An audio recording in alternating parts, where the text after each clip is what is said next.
బీడీ కార్మికులకు ఆనాడే, ఇవాళ బీడీ కార్మికులకు ఇక్కడ ముఖ్యమంత్రిగా పెన్షన్ ఇవ్వచ్చు, కానీ బీడీ కార్మికులకు ఆనాడే దేశవ్యాప్తంగా వెస్ట్ బెంగాల్ నుంచి మొదలు పెడితే ఉమ్మడి ఆంధ్రప్రదేశ్ వరకు వేలాది ఇండ్లు మంజూరు చేసిన నాయకుడు కేంద్ర కార్మిక శాఖ మంత్రిగా కేసీఆర్ గారు. అది మాత్రమే కాదు, ఆనాడు అసంఘటిత కార్మికుల కోసం ఇవాళ మనం మాట్లాడతాం. ఇప్పుడు మా నగేష్ మాట్లాడిండు, ఏది గిగ్ వర్కర్స్ గురించి మాట్లాడిండు నగేష్. ఓలా ఊబర్ డ్రైవర్ల గురించి, స్విగ్గీ జొమాటోలో పనిచేసే తమ్ముళ్ళ గురించి, చదువుకున్నా కూడా ఉద్యోగాలు లేకపోతే ఇవాళ అసంఘటిత రంగంలో పనిచేస్తున్న పిల్లలు ఎవరైతున్నారో వాళ్ళ గురించి ఇవాళ చాలామంది మాట్లాడుతున్నారు దేశంలో. కానీ ఆనాడే 2005 సంవత్సరంలోనే కేసీఆర్ గారు కార్మిక శాఖ మంత్రిగా అప్పటి ప్రధానమంత్రి మన్మోహన్ సింగ్ని ఒప్పించి అసంఘటిత కార్మిక రంగం అభివృద్ధి కోసం, వీళ్ళను సంఘటితంగా చేసి వీళ్ళ ప్రయోజనాలు కాపాడడం కోసం ఒక పెద్ద ఆయన ఉండే, అర్జున్ సేన్ గుప్తా గారు అని, ఒక పెద్ద ఎకానమిస్ట్. ఆయన ఆధ్వర్యంలో ఒక కమిటీ వేసి ఆ కమిటీలో మన నాయకుడు, మన పెద్ద దిక్కు ప్రొఫెసర్ జయశంకర్ గారిని కూడా అందులో మెంబర్గా వేసి అర్జున్ సేన్ గుప్తా గారితో ఒక రిపోర్టు తయారు చేసి దేశంలో ఉండే అసంఘటిత కార్మికుల కోసం ప్రభుత్వం ఏం చేయాలి అని ఒక ఆలోచన చేసిన నాయకుడు కేసీఆర్ గారు. సరే, తర్వాత దురదృష్టం ఆ పదవిలో, ఎందుకంటే మనం పోయింది పదవి కోసం కాదు, మనం పోయింది ఆ పదవి ద్వారా వచ్చే పైరవుల కోసం కాదు, పైసల కోసం కాదు, తెలంగాణ కోసం పోయినాం. కాబట్టి మాకు తెలంగాణ ఇచ్చే ఆలోచన ఈ కాంగ్రెస్కు లేదు అనే అభిప్రాయం ఎప్పుడైతే కలిగిందో సారు బయటకు వచ్చేసిండు. సరిగా ఆ పని అసంపూర్ణంగానే ఆనాడు మిగిలిపోయింది.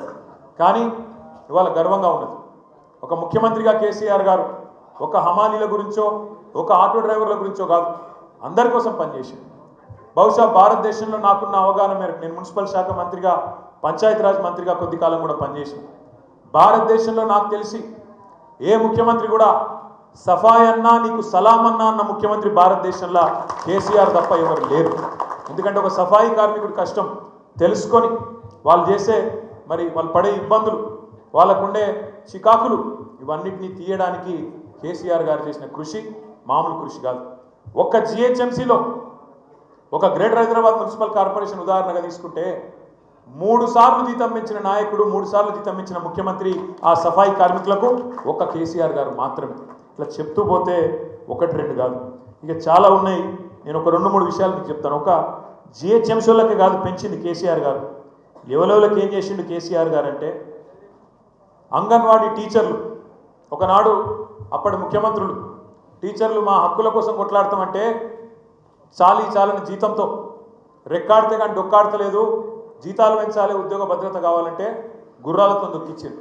కానీ కేసీఆర్ గారు వచ్చినాక అదే అంగన్వాడీ టీచర్లకు 4,500 రూపాయలు ఉన్న జీతాన్ని 13,650 రూపాయలకు పెంచిన నాయకుడు ముఖ్యమంత్రి కేసీఆర్.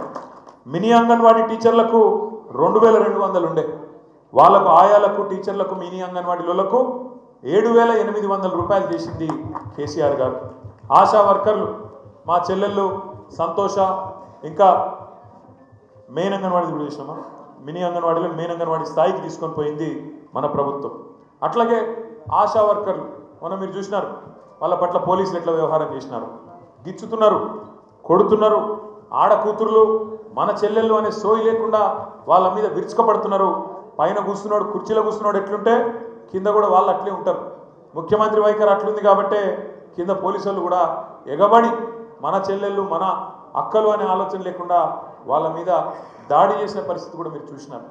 అట్లాంటి ఆశా వర్కర్లకు మన ప్రభుత్వం వచ్చినాడు 2014లో 2,500 రూపాయలు ఉంటే గౌరవ వేతనం, దాన్ని 9,750 రూపాయలు, 9,900 రూపాయల దాకా తీసుకొని పోయిన నాయకుడు కేసీఆర్ గారు. విఆర్ఏలు, విలేజ్ రెవెన్యూ అసిస్టెంట్లు, వాళ్ళకు 6,000 వస్తుండే, దాన్ని 11,500 చేసిండు. ఐకేపీ ఉద్యోగులకు హెచ్ఆర్సీ పాలసీ అమలు చేసిండు. విఓఏలకు 2,000 నుంచి 6,000 పెంచిండు. ఆర్పీలకు, రిసోర్స్ పర్సన్స్కు 6,000 రూపాయలు వచ్చింది. ఇప్పుడే మా దేవి ప్రసాద్ అన్న చెప్తున్నాడు, ఆర్పీలకు 6 నెలలు జీతాలే దిక్కులేవు. ముఖ్యమంత్రి గారు డైలాగులు కొడుతుంటాడు, మొదటి రోజే జీతాలు ఇస్తున్నాను. ఇవాళ 8 నెలల నుంచి ఆర్పీలకు జీతాలు లేవు. మున్సిపల్ కార్మికులకు 3-4 నెలల నుంచి జీతాలు లేవు. ఇది వాస్తవ పరిస్థితి ఈరోజు ఈ రాష్ట్రంలో. జిహెచ్ఎంసీ కాంట్రాక్ట్ ఉద్యోగులకు ఇప్పుడే నేను చెప్పిన మీకు 3 సార్లు పెంచిండు. 8,000 నుంచి 17,500 రూపాయలు పెంచిండు. మా రాష్ట్ర విద్యుత్ శాఖ మంత్రిగా పనిచేసిన జగదీశ్వర్ రెడ్డి గారికి తెలుసు, విద్యుత్ కాంట్రాక్ట్ కార్మికుల విలీనం ఆనాడే జరిగింది. అదేవిధంగా జీతాల పెంపు ఉద్యోగ భద్రత ఇవన్నీ కూడా ఆనాడు కేసీఆర్ గారు ముఖ్యమంత్రిగా ఉన్నప్పుడు తీసుకున్న నిర్ణయాలు. ఉపాధి హామీలో పనిచేసే ఫీల్డ్ అసిస్టెంట్లకు 8,000 నుంచి 10,500 చేసింది. హోంగార్డుల జీతాలు ఇది ఒక్కటి చెప్పాలి. నేను మీకు మొన్న ఎక్కడికో పోయినా, నేను ఒక హోంగార్డు కలిసిండు తమ్ముడు. కలిస్తే ఛాయ్ చేసి ఇచ్చిండు. నాకు ఛాయ్ తెచ్చి ఇస్తే నేను అడిగిన, ఎట్లున్నారు తమ్ముడు అన్న. కళ్ళలో నీళ్ళు పెట్టుకున్నాడు. అన్న 9,000 ఉండే జీతాన్ని 27,000 చేసిండన్న కేసీఆర్ గారు. మాకు దేవుడు అన్న ఆయన. ఎందుకు గొడగొట్టినో మరి నాకు తెలియదు, కానీ రాష్ట్ర ప్రజలు మాకు మాత్రం దేవుడు అన్న. ఆయన ఉంటే ఇంకా మాకు లాభం జరుగుతుండే. మేము ఈ పాటికి పోలీసు వాళ్ళు అయిపోతుంటే, పోలీసు వాళ్ళతో పాటు మాకు కూడా స్కేల్ వస్తుండే. మాకు 9,000 ఉన్నదాన్ని 3 రెట్లు పెంచేయాలా, 3 పూటలు అన్నం తింటున్నా అంటే కారణం కేసీఆర్ అన్న అని చెప్పి ఆ పిల్లగాడు కళ్ళలో నీళ్ళు పెట్టుకున్నాడు. అట్లాగే ఈ రాష్ట్ర ప్రభుత్వ ఉద్యోగుల గురించి అయితే మీకు తెలుసు.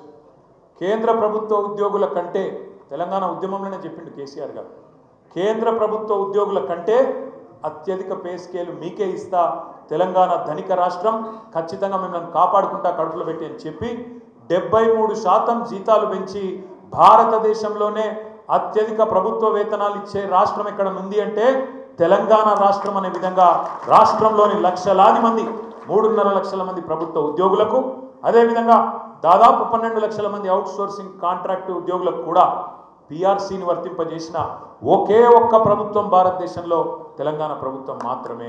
ఇది చిన్న విషయం కాదు. కాంట్రాక్ట్ అవుట్ సోర్సింగ్ ఉద్యోగులకు ఎన్నడూ పిఆర్సీ వర్తింపజేయలే ఎవరు. కానీ ఒక కేసీఆర్ గారు వచ్చినాక ఇలా ఆనవాయితీగా మారింది. రేపు కాంగ్రెస్ ప్రభుత్వానికి కూడా ఇయ్యక తప్పదు. అట్లాగే ఇప్పుడే అన్న చెప్పినట్టు కేవలం మనం కార్మికులు అంటే ఏమనుకుంటాం, అసంఘటిత రంగంలో పనిచేసే వాళ్ళు, లేకపోతే మన ఫ్యాక్టరీలలో పనిచేసే వాళ్ళు కార్మికులు అనుకుంటాం. కానీ కేసీఆర్ గారి ఆలోచన ఎట్లుంటుందంటే, గుళ్ళల్లో పనిచేసే అర్చకులు, మసీదులలో ఉండే ఇమాంలు, మౌజన్లు, వాళ్ళ బతుకు కూడా కార్మికుల బతికే కదా, వాళ్ళకు మాత్రం ఎక్కడున్నది ఉద్యోగ భద్రత, వాళ్ళకి ఎక్కడున్నది జీతం అని ఆలోచించి అటు అర్చకులకు, ఇటు ఇమాంలకు, మౌజన్లకు కూడా గౌరవ వేతనం ఇచ్చిన ఒకే ఒక్క నాయకుడు భారతదేశంలో కేసీఆర్. అట్లాగే బీడీ కార్మికులు, ఇక్కడ మా ఈ వేదిక మీద కూర్చున్న వాళ్ళు కానీ ముందున్న వాళ్ళు కానీ చాలామంది గతంలో సిఐటియులో, ఏఐఎస్ఎఫ్లో, దాని ఏమంటారు ఏఐటియుసిలో, రకరకాల కార్మిక సంఘాల్లో పనిచేసిన నాయకులు ఉండింటారు.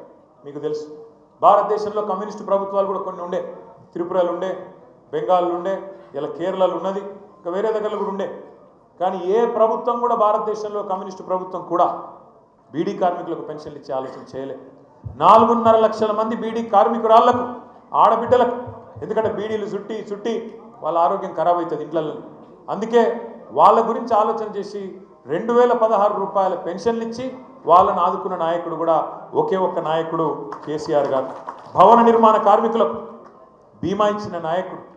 ఇప్పుడే మా తమ్ముడు చెప్పినాడు నగేష్, 26 లక్షల మంది డ్రైవర్లు, అసంఘటిత రంగంలో ఉండే ప్రైవేట్ ట్రాన్స్పోర్ట్ డ్రైవర్లు కావచ్చు, ఓలా కావచ్చు, ఊబర్ కావచ్చు, ఆటో డ్రైవర్లు కావచ్చు, 5 లక్షల జీవిత బీమా ఇచ్చిన నాయకుడు. మీరు అడగాల్సిన అవసరం పట్టలే, దండం పెట్టాల్సిన అవసరం రాలే, దరఖాస్తు పెట్టే అక్కర లేదు, ధర్నా చేసే అవసరం కూడా పడలే, మాట కూడా ఇయ్యలే.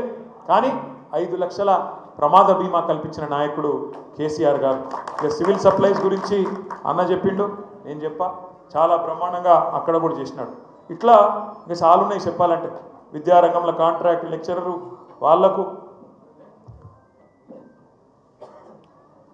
అదేవిధంగా మనకి ఇంకా వైద్య రంగంలో కానీ, మున్సిపల్ రంగంలో కానీ, ఇంకా ఏఎన్ఎంలు కానీ, ఇట్లా చాలామందికి జీతాలు పెంచుకుంటా పోయినాం. ఫార్మసిస్టులకు, ఏఎన్ఎంలకు చాలా ఉన్నాయి. 104, 108 రకరకాలు. నేనేమంటున్నా అంటే, దయచేసి మీరు ఒక్క మాట జాగ్రత్తగా వినాలి. ఇది ఇన్నుడే కాదు, 10 మందికి చెప్పాలి. చాలా ముఖ్యమైన మాట ఇది. తమ్ముడు ప్రమోద్ మాట్లాడుతూ ఒక మాట అన్నాడు. ఏమన్నాడు? కాంగ్రెస్ ప్రభుత్వం మాకు చాలా మాటలు ఇచ్చింది, కాంగ్రెస్ పార్టీ చాలా హామీలు ఇచ్చింది. ఇవాళ పోయి వాళ్ళని అడిగితే, ఏమయ్యా మాకు హామీలు ఇస్తారు కదా, అమలు చేస్తలేరు, ఏం సంగతి, చాలా మాటలు చెప్పిండ్రు కదా అంటే, వాళ్ళు ఒక్కటే చెప్తుండ్రు, మీకు జీతాలు ఇచ్చుడే ఎక్కువ, కేసీఆర్ రాష్ట్రాన్ని దివాలా దించిపోయిండు, అప్పుల పాలు చేసిపోయిండు అని మాట్లాడుతుండ్రు అని చెప్పి ప్రమోద్ చెప్పిండు. దయచేసి ఇక్కడికి వచ్చిన మా అన్నలకు, మా తమ్ములకు, మా చెల్లెలకు, మా అక్కలకు నేను చేతులు జోడించి ప్రార్థిస్తా ఉన్నాను. ఈ తప్పుడు ప్రచారాన్ని, ఈ తప్పుడు కూతలను, ఈ పనికిమాలిన విధవ ప్రచారాన్ని తిప్పికొట్టవలసిన బాధ్యత మన మీదనే ఉన్నది. వాళ్ళు మాట్లాడుతున్న మాటలు బక్వాస్ మాటలు, బోగస్ మాటలు, పచ్చి బక్వాస్ మాటలు, పచ్చి బోగస్ మాటలు.